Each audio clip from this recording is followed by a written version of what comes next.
우려가 되는 겁니다. 인도하고 파키스탄 둘 다 지금 핵 무기를 갖고 있는 나라들이기 때문에 주변국이나 강대국이 봤을 때는 이거 잘못하면 서로 핵전쟁 일으키는 거 아니야? 라고 지금 약간 위험한 시각으로 좀 보고 있는 거고, 근데 이제 과거 2019년 사례를 봤을 때는 그럴 가능성은 좀 적지 않나. 아직 러시아가 쿠르스크의 전부를 다 가져간 건 아니에요. 한 20% 정도는 아직도 우크라이나가 지금 점령을 하고 있고, 폴란드 국경선에 보면 벨라루스하고 폴란드가 접해져 있어요.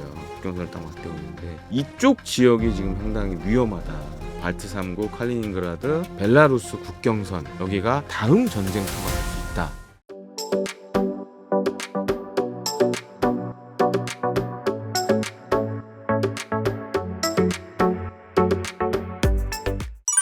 안녕하세요. 김대영 평론가님, 간단하게 자기소개 부탁드립니다. 안녕하십니까. 군사평론가 김대영입니다. 지금은 KD패스 뉴스라는 국방, 방위산업, 항공우주 관련된 전문 인터넷 뉴스 채널을 운영을 하고 있고요. 이 밖에 이제 대영제국이라는 유튜브 채널도 현재 운영을 하고 있습니다. 그동안 이제 많이 찾아뵀는데 오늘도 세계적인 이슈와 그다음에 이제 K방송 관련된 이야기로 썰을 풀어보겠습니다.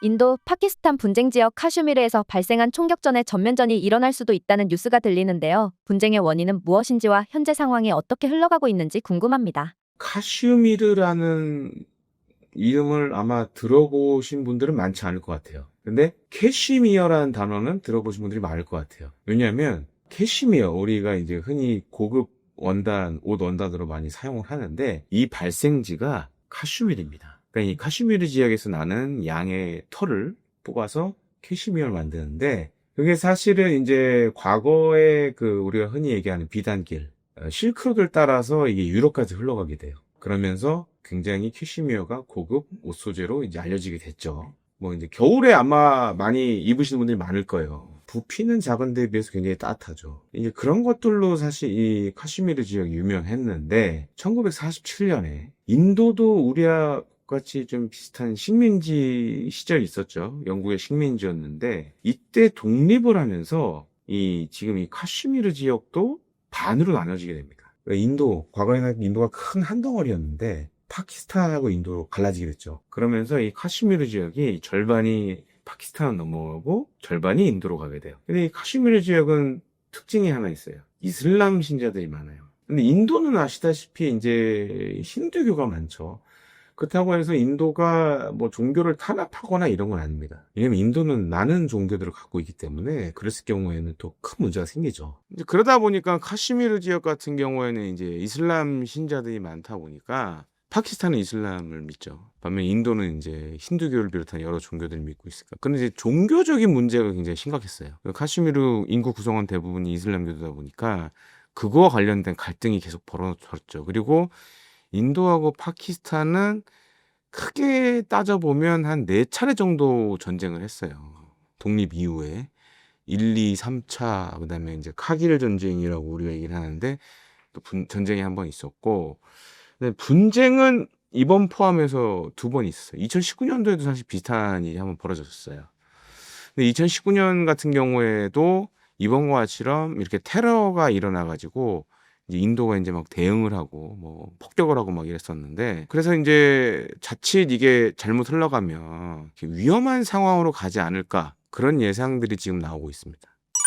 파키스탄 국방부 장관이 2, 3일 안에 무슨 일이 일어날 것, 즉각적인 위험이 존재하는 상황이라고도 말했는데요. 파키스탄 내부 상황과 주변국의 상황도 궁금합니다. 쉽게 말씀드리면 지금 사실 이 카슈미르 지역 같은 경우에는 인도, 파키스탄 양측 모두 사실 치고받고 하는 동네 중에 하나예요. 그러니까 우리로 치면 일종의 이제 군사 분계선상에서 남북 간에 일종의 소규모 충돌이 지속적으로 일어나는 곳이라고 보시면 돼요. 근데 이게 자칫 지금 이제 굉장히 인도 측은 격양돼 있고, 왜냐하면 이제 이슬람 원리주의자들에 의한 테러이기 때문에 굉장히 인도 쪽이 격양돼 있고, 또 한 가지 이제 파키스탄 같은 경우에도 지금 이제 약간 오히려 인도가 뭘 할 수 있으니 이렇게 약간 이제 겁을 줘서 못하게 해야 되겠다라는 생각도 좀 갖고 있는 것 같아요. 그래서 양측 모두 지금 약간 소규모 교전을 지금 하고 있고, 뭐 일설에 의하면 드론을 이용해서 파키스탄이 인도 진지를 뭐 공격을 했다, 뭐 이런 얘기는 나오고 있는데, 사실 인도나 파키스탄 양쪽 모두 언론들이 사실 좀 이렇게 신빙성이 없는 보도들을 많이 하는 경우가 많아서 그러니까 이게 뭔가 검증이 되지 않은 소식들이 좀 있어서 이걸 좀 걸러드려야 될 부분이 있는데 사실 지금 양측이 사실 일측촉발의 위기로 지금 가고 있죠. 그래서 이제 우려가 되는 건 그겁니다. 인도하고 파키스탄 둘 다 지금 핵 무기를 갖고 있는 나라들이기 때문에 주변국이나 강대국이 봤을 때는 이거 잘못하면 서로 핵전쟁 일으키는 거 아니야?라고 지금 약간 위험성을 내포하고 있어서 그렇게 좀 위험한 시각으로 좀 보고 있는 거고. 근데 이제 과거 2019년 사례를 봤을 때는 그럴 가능성은 좀 적지 않나. 저는 개인적으로 그렇게 보고 있습니다. 중국이 무기 지원을 하며 전쟁을 부추기고 있다는 주장도 있는데 어떻게 보시나요? 사실 중국, 인도하고는 사이가 안 좋아요. 과거에 이제 국경 충돌도 있었고, 그다음에 지금 인도에 지금 어떻게 보면 이제 가장 큰 위협으로 생각하는 것이 파키스탄보다는 중국이에요. 계속 이제 중국의 군사력이 커지면서 그러니까 중국 인도 접경 지역에서 배치되는 지금 중국 인민해방군 전력이 계속 늘어나고 있기 때문에 인도 입장에서는 그게 사실 굉장히 큰 위협으로 지금 다가오고 있거든요. 파키스탄도 사실 파키스탄의 뒤에는 중국이 있거든요. 파키스탄하고 중국은 굉장히 어떻게 보면은 거의 혈맹 수준으로 가까운 나라예요. 그러니까 이제 과거 중국 중화인민공화국이 탄생을 하고 외교의 방향이 뭐였냐면 제3세계 국가들 위주로 외교를 많이 했어요. 그러면서 중요해진 나라가 파키스탄이었어요. 중국 파키스탄하고 합작으로 지금 전투기도 만들어 생산하고 있고 그게 이제 JF-17라고 많이 얘기를 하는데 JF-17 같은 경우 거의 뭐 F-16에 준하는 성능을 가졌다 뭐 이런 얘기도 하고 그다음에 중국이 만든 J-10 전투기도 파키스탄이 구매를 해서 쓰고 있고 그다음에 1대1로도 지금 같이 하고 있어요. 그 밖에 뭐 잠수함, 군함 이런 것들도 중국산을 많이 쓰고 있고 전차도 마찬가지고 되게 이 중국 입장에서 봤을 때는 파키스탄이 인도를 견제하는데 아주 좋은 수단이죠. 거기다 이제 파키스탄 자체도 제3세계 국가들, 특히 이제 이슬람 국가들에게 좀 영향력이 있는 나라예요.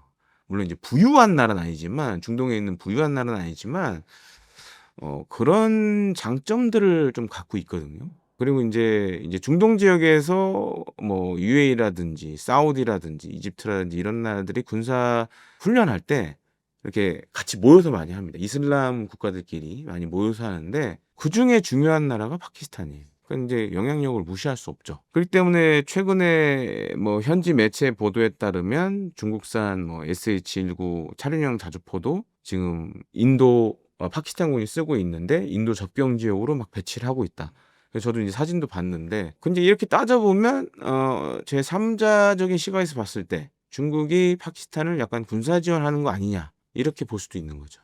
그리고 상당 부분 많은 무기들을 파키스탄군이 중국산을 쓰고 있고, 그다음에 여러 이제 예를 들어서 이제 뭐 차관 제공이라든가 1대1로 관련해서 차관 제공이라든가 이런 것들도 중국이 많이 하고 있죠, 파키스탄에. 원래도 혈맹 관계였고 만약에 인도와 파키스탄이 전쟁을 한다 그러면 중국이 파키스탄을 지원할 가능성이 굉장히 높죠. 가장 먼저 지원할 나라 중에 하나가 이제 중국이 될 수 있고, 과거에는 그렇지 않았는데, 그러니까 그거예요. 2001년에 9.11 테러가 일어나고 미국이 아프간을 침공했을 때는 파키스탄이 굉장히 중요한 나라였어요.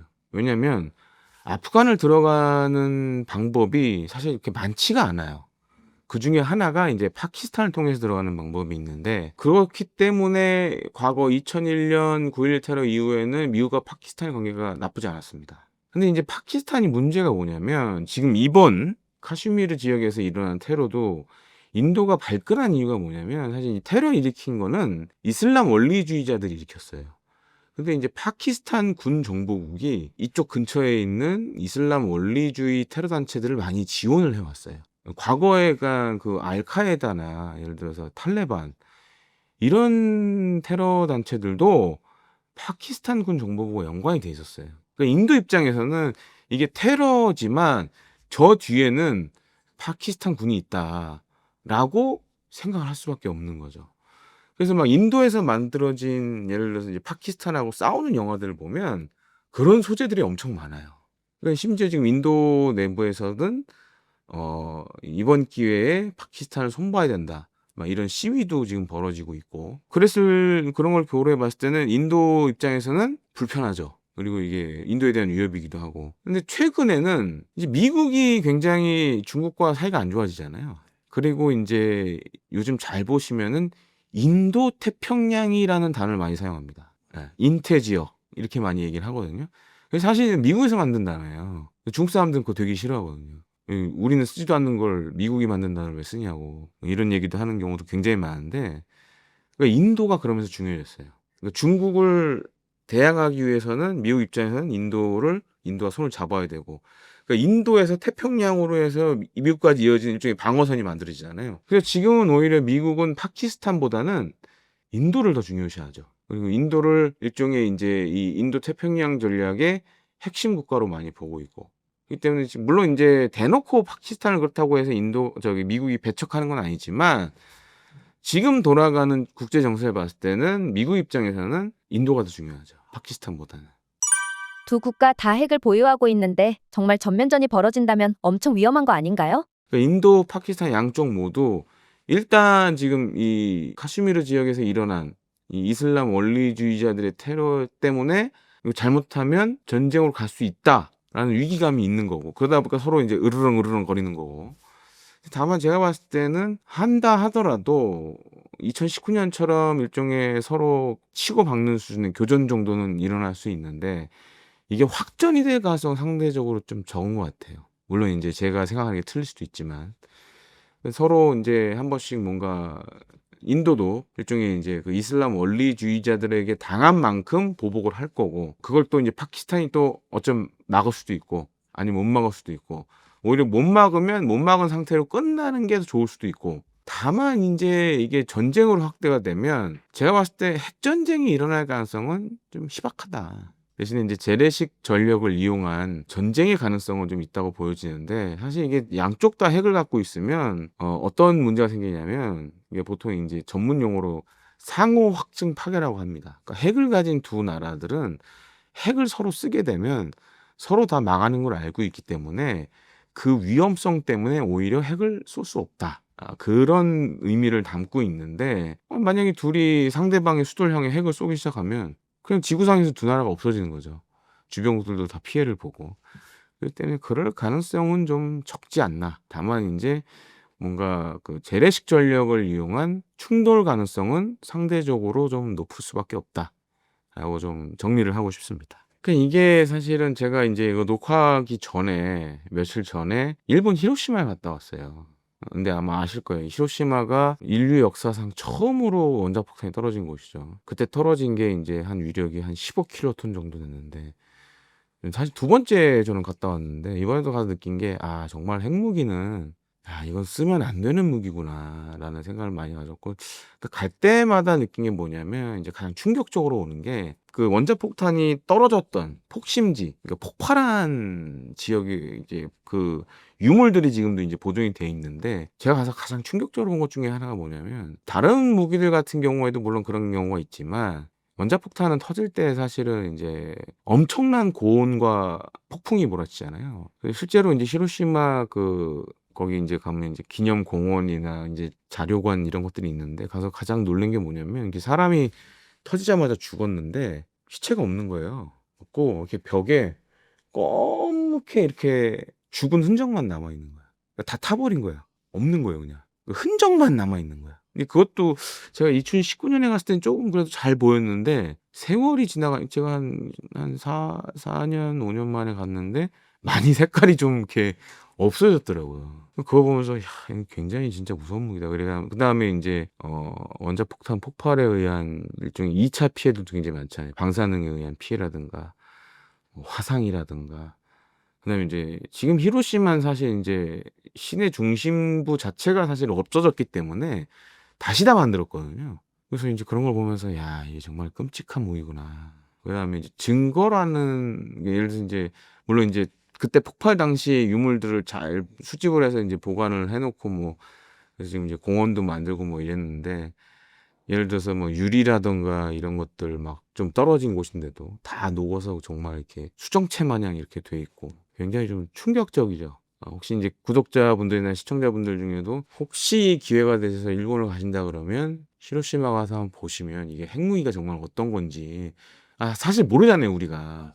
영상으로만 보는 거고, 그렇다고 실제 체감을 해볼 수도 없는 거고. 근데 실제 터진 곳을 한번 가보시면 이 핵무기라는 것 자체가 정말 자칫 인류가 이것 때문에 멸망을 할 수도 있겠구나. 물론 지금 이제 미국, 러시아 한 뭐 전 세계 한 5개국 이상이 지금 핵무기를 갖고 있는데 미국과 러시아가 제일 많죠. 양쪽이 쏘기 시작하면 사실 지구는 멸망합니다. 그냥 그 정도로 어마어마한 양을 갖고 있는데 인도, 파키스탄도 알죠.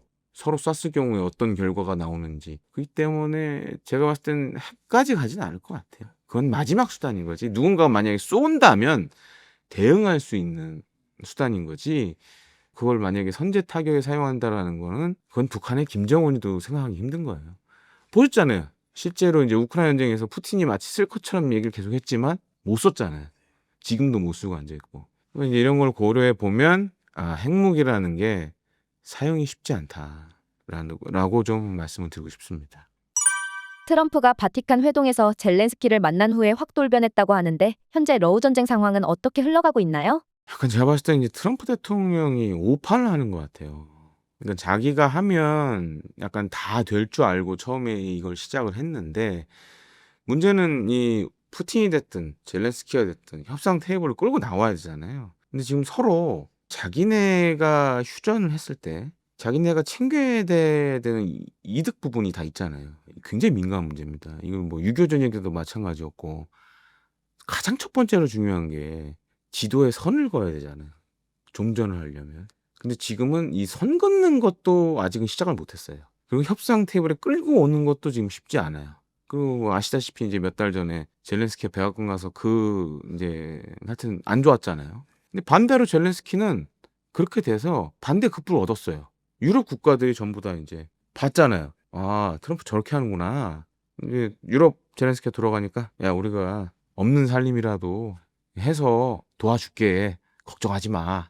약간 이제 그런 분위기가 됐어요. 그러니까 젤렌스키는 오히려 지난번 백악관 회동이 보기에는 상당히 이제 전 세계 사람들이 봤을 때는 뜨악했지만 챙겨간 부분이 상당 부분이 있어요. 푸틴도 마찬가지예요. 푸틴도 종전을 원하지만 러시아가 원하는 이익을 거기서 챙겨가야 될 거 아니에요. 그러면 이제 여러 가지 계산을 할 수밖에 없는 거죠.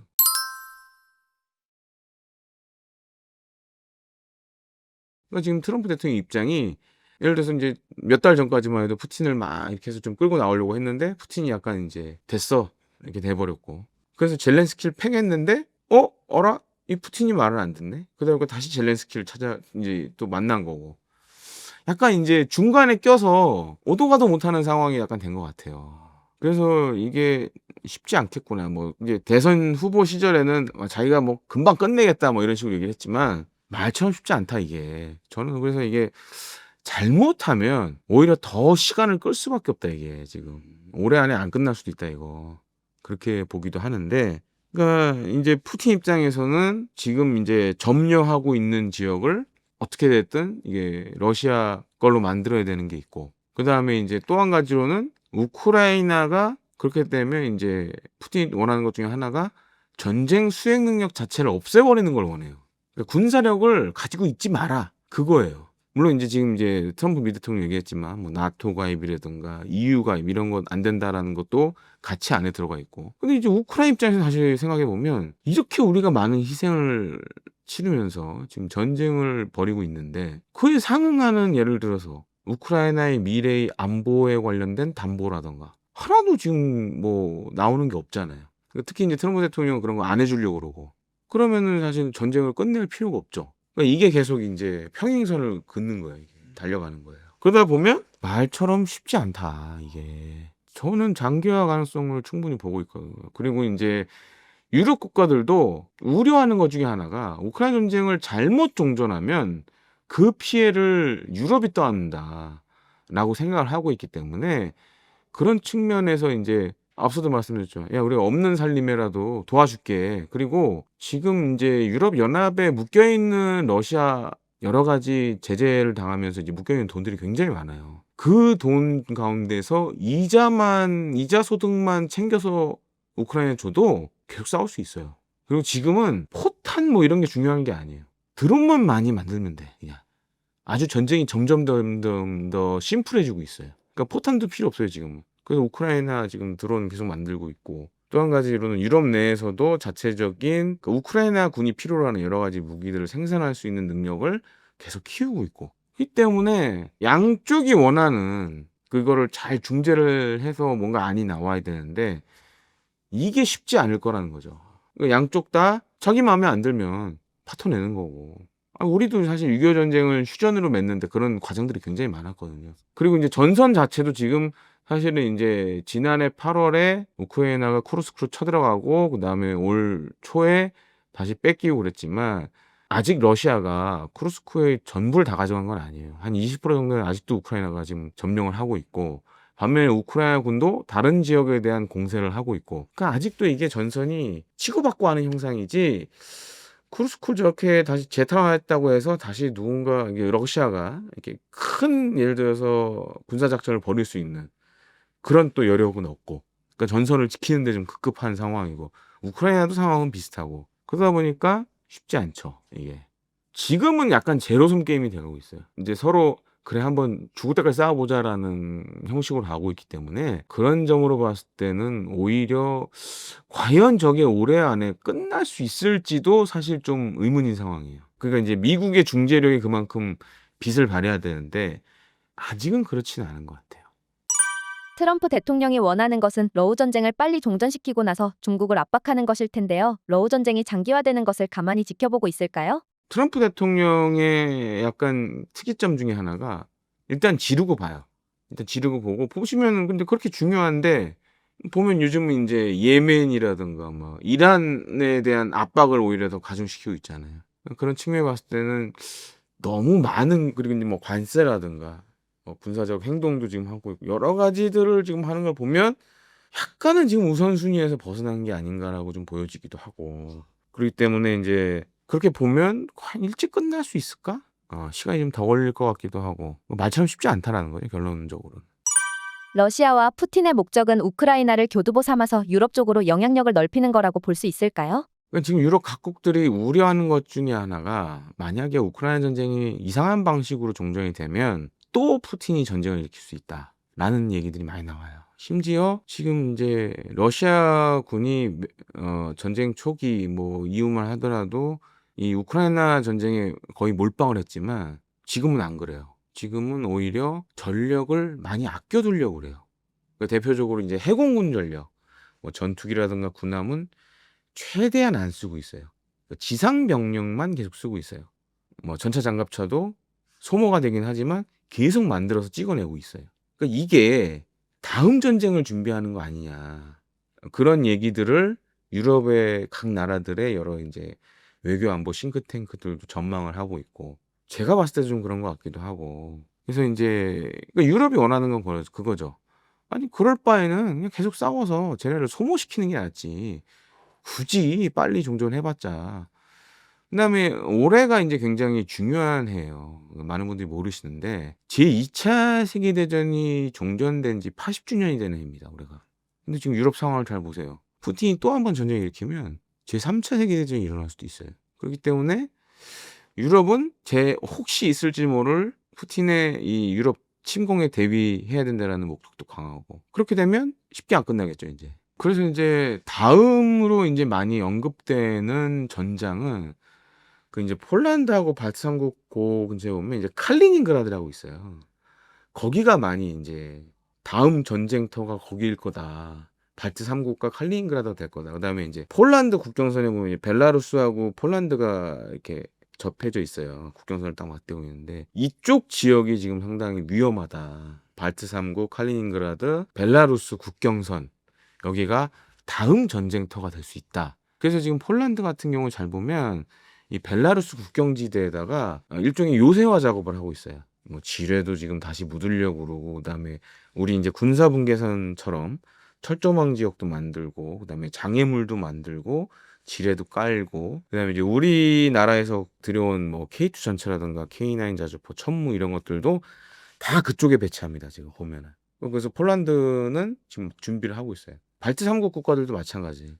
그나마 이제 다행인 건 발트 3국 국가하고 폴란드는 나토 회원국이잖아요. 그래서 나토도 지금 사실 미국은 발을 빼고 있지만 다른 나토 회원국들은 여러 가지 준비를 하고 있어요. 그다음에 이제 유럽 국가 중에 이제 독일도 재무장을 지금 막 하려고 하고 있고, 그러니까 그런 이제 혹시 일어날지 모를 그런 러시아의 재침공에 대비한 준비들을 차근차근 하나씩 하고 있죠. 계속 소모전으로 갈 거예요, 저렇게. 뭐 우리 국정원도 얘기를 했지만 지금 한 만여 명 가운데 절반 정도는 사상자라고 봐야 돼요. 거의 뭐 5천 명 가까운 숫자가 지금 죽거나 다쳤다고 보면 되는데, 근데 지금 이제 합산을 해보면 기본적으로 11,000명이라는 그 선을 정해놓고 거기서 전사상자 빼고 더하고 약간 이런 개념으로 가는 것 같아요. 그러니까 11,000명 이상은 안 늘리려는 것 같아요. 근데 최근에 이제 저는 오히려 움직임 중에 하나가, 이전에 이제 작년에 간 부대들은 다 이게 특수작전군, 우리로 치면 이제 특수부대 중심으로 경보병 중심으로 갔다 그러면, 지금은 보면 뭐 러시아 쪽이나 우크라이나에서 나오는 정보들을 보면 서울과 수도권을 위협하는 장사정포들을 지금 굉장히 많이 보내고 있거든요. 예, 러시아 쪽으로 많이 보내고 있어요. 한 수백 문을 좀 보낸 것 같아요. 그 역설적으로 지금 이 군사분계선 이북에 있는 장사정포들이 좀 많이 빠져나간 것 같아요. 그걸 다 러시아로. 그 다음에 이제 어떤 무기 체계든 간에 이제 운용 유지를 어떻게 하냐에 따라서 이제 좀 장비가 멀쩡한 게 있고 좀 시원찮은 게 있을 거 아니에요. 그러니까 지금 러우 전쟁에 보낸 것들은 상대적으로 이제 좋은 걸 보냈겠죠. 그러면 이제 이 지금 있는 북한 우리 군사분계선 이북 지역에 있는 장사정포들은 굉장히 좀 떨어진, 뭔가 오래되거나 연식이 오래되거나 좀 문제가 있는 그런 장비들만 지금은 좀 남아 있다라는 거죠. 그러니까 새삥들은 다 보내고 새로 만든 것도 보내고, 근데 이제 이걸 운용하는 병력들도 같이 보낸 것 같아요, 보면은. 그러면 상대적으로 이제 과거에는 보병 중심이었다면 지금은 이제 포병 중심으로 좀 병력을 많이 보내는 것 같고, 또 한 가지로는 작년 뭐 하반기에 막 전선에 투입을 해봤잖아요. 이제 피해도 많이 당해봤고, 전투 수행의 주체를 그전에는 이제 러시아가 일종의 지원하는 방식이었다면, 아마 올해 이제 다시 만약에 전격적으로 더 투입이 되면 북한군 자체적인 그런 예를 들어서 지원 역량을 갖추려고 노력을 할 것 같아요. 그러니까 이제 포병부대가 갔다라는 건 약간 이제 그런 의미도 담겨 있거든요. 그러니까 예를 들어서 뭔가 이제 우크라이나군의 중요 군사 거점을 공격을 한다. 그러면 의사소통이 잘 되는 북한군 포병하고 북한군 보병이 연계해서 그런 식으로 하면 오히려 더 효율적이거든요. 드론도 사실 러시아가 제공을 해주면 되는 거고. 그다음에 이제 지금 아마 드론과 관련된 뭐 예를 들어서 이제 포 사격과 관련된 관측, 드론을 이용한 관측 기법은 아마 러시아로부터 많은 전수를 받았을 거예요. 그럼 이제 독자적인 북한군 일종의 전투단을 만들어서 전선에서 싸울 가능성이 굉장히 높죠. 그런 준비를 하는 것 같고, 또 한 가지로는 이제 그동안은 사실 이제 러시아나 북한이나 서로 이제 쉬쉬해왔거든요. 북한군의 참전 자체를. 근데 지금 이제 공개적으로 하고 있어요. 그러니까 이게 갑자기 그럼 공개적으로 왜 할까? 이걸 우리가 좀 유심히 봐야 돼요. 제가 봤을 때 이제 두 가지로 보여졌는데, 우선은 이 북한이 러우 전쟁에 참전한 걸 공식화하면서 일종의 유럽에 대한 일종 경고 메시지를 보내는 거죠. 봐라, 북한은 이렇게 우리 러시아의 혈맹이다. 다음에 전쟁이 나도 얘네들은 또 올 수 있다. 약간 그런 이미지를 심어주는 것 같기도 하고, 두 번째로는 이제 그런 걸 통해서 북한이 약간 우리도 국제사회 영향력이 있다. 핵뿐만 아니라 우리가 이런 병력을 동원해서 국제 정세에 영향을 줄 수 있다. 이런 것도 좀 생각하는 것 같고, 또 한 가지 추가적으로 좀 말씀드리자면은 러시아는 지금 이제 아까 제가 말씀드렸잖아요. 올해가 2차 세계대전 종전 80주년이라고. 그래서 지금 전승절 열병식을 준비를 하고 있어요. 모스크바 인근에서. 지금 거기에 지금 김정은이를 이제 초청한다는 얘기가 많이 나오고 있거든요. 근데 과연 이제 김정은이 갈지, 그리고 이제 김정은 같은 경우에 보통 이제 해외 이동하는 거 보면, 물론 이제 미국 트럼프 대통령 일기 행정부 때 트럼프 대통령하고 이제 회담했을 때는 중국 그 국제항공의 비행기, 그러니까 중국 정부가 제공한 VIP 항공기를 타고 싱가포르 갔었죠. 근데 이제 베트남 하노이 갈 때는 기차 타고 갔잖아요. 아마 만약에 러시아가 주최하는 정승절 열병식 간다 그러면 또 한 번 이제 본인의 전용 열차를 타고 모스크바까지 갈 가능성이 있지 않나.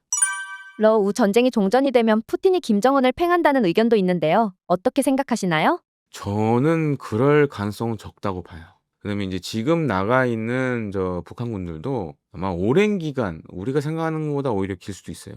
긴 기간 남아 있을 것 같아요. 첫 번째로는 일단 러시아군 병력이 지금 많이 부족하기 때문에 그런 차원에서 일종의 병력 보충 차원에서 러시아도 필요로 하고 또 북한 입장에서는 어떻게 보면 인제 실전 경험이나 러시아군의 그런 많은 전술을 또 배울 수 있고 그다음에 인제 두 번째로는 전쟁이 끝나면 러시아도 재건 사업을 해야 되잖아요.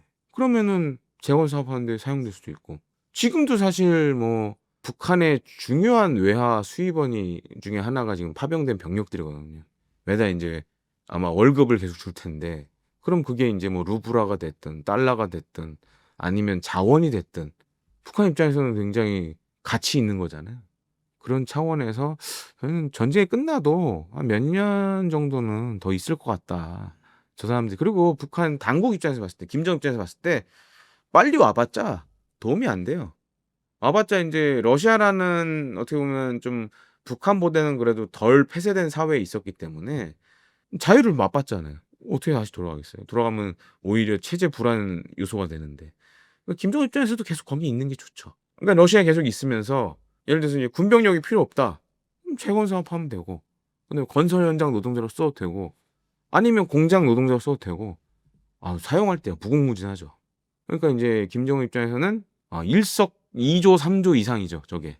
당분간 돌아가긴 쉽지 않을 것 같아요. 그리고 인제 대부분 한 20대 중반 정도 되는 그런 병력들이 많이 갔기 때문에 북한은 아시다시피 인제 의무 복무 기한이 10 년이잖아요.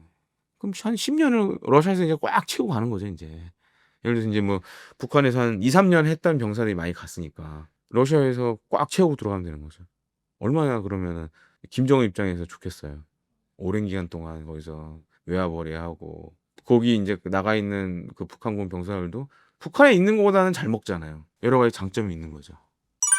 러시아로 파병간 북한군들의 탈북 가능성에 대해서는 어떻게 생각하시나요? 그럴 가능성도 있죠. 없다라고는 얘기 못 하는데 근데 지금 이제 러시아에 있는 병력들이 탈북을 하긴 쉽지 않을 것 같아요.